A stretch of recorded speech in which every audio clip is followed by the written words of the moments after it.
Market to Market is everywhere you are. Subscribe to Market on YouTube, find us on the PBS video app to stream on demand, and add our 3 podcasts on your favorite podcasting app.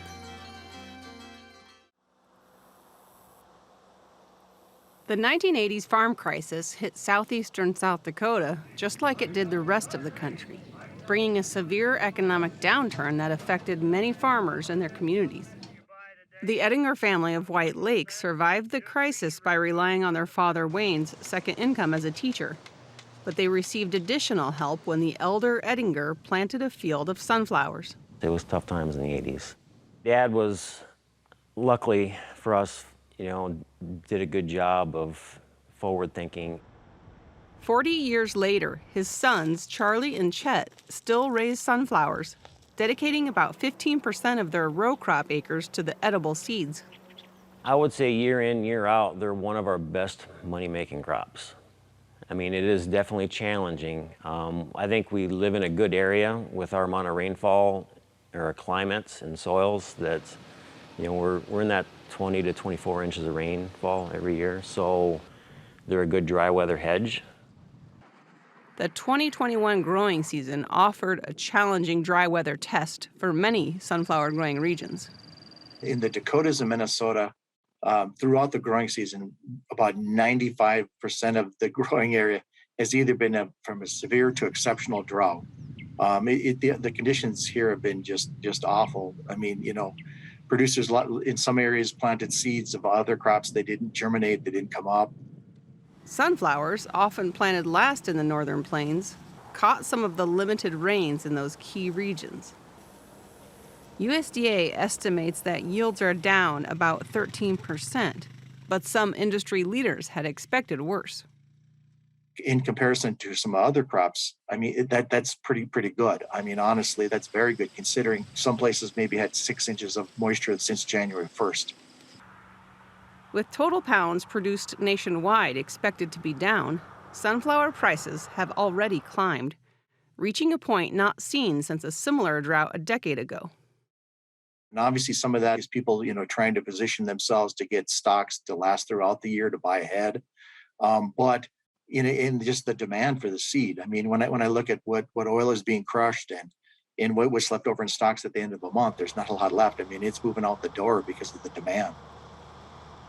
The health benefits, large amounts of vitamin E and high monounsaturated fat content, have kept demand high.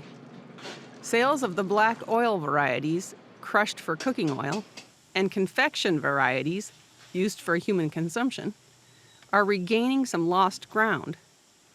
And sales are booming for sunflowers used as bird feed.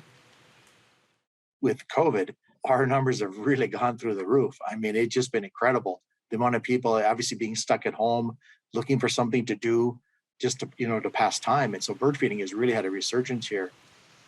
Sandbakken believes the U.S. sunflower industry could easily support another 1 million acres of production on top of the estimated 1.3 million acres grown in 2021.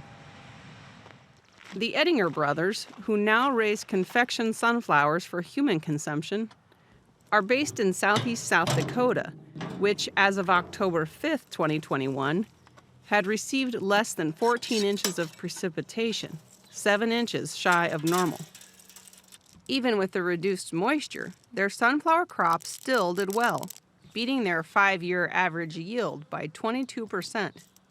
Charlie says that anyone considering getting into sunflower production, however, needs to be ready to work. Insects can be a challenge. Seed weevils, sunflower moths, diseases can be a challenge if you're in a wetter climate. They may not be a good fit for you. Blackbirds are one of our biggest challenges here. If you're to start raising sunflowers, I would probably start with the black oil variety. That way you can kind of get a feel on how to raise them, any other production issues you might have with them before trying to go towards a more specialty option. Once their sunflowers are harvested, the Edinger's edible seeds are delivered to Advanced Sunflower in Huron, South Dakota, an hour's drive to the north.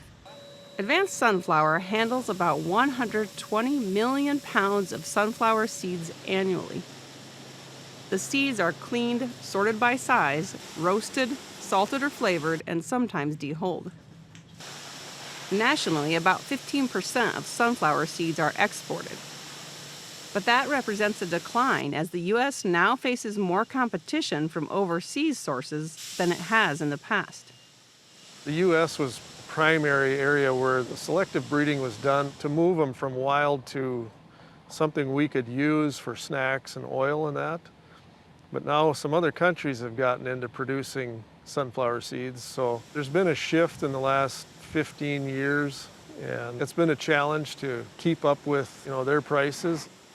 Sunflowers are typically contracted ahead of time by companies like Advanced. Sunflower is not a price leader, it's a follower. So if corn and beans go down, sunflowers go down. And if they go up, sunflowers go up. We have to pay a competitive price to buy the acres. Some years it's a struggle and some years it's pretty easy. This year was a great year to grow sunflower because it's been so dry, and sunflowers actually prefer it dry. Something that happened this year that I haven't seen in a long time is that we had 2022 new crop prices out in August. And that's rare. Normally in this industry, we wouldn't see a new crop price till October, even into November sometimes. That the crushing industry, the confection industry, they all want to start getting acres lined up already. They just want to get crop in the ground as soon as possible and expand acres for next year. For Market to Market, I'm Colleen Bradford Krantz.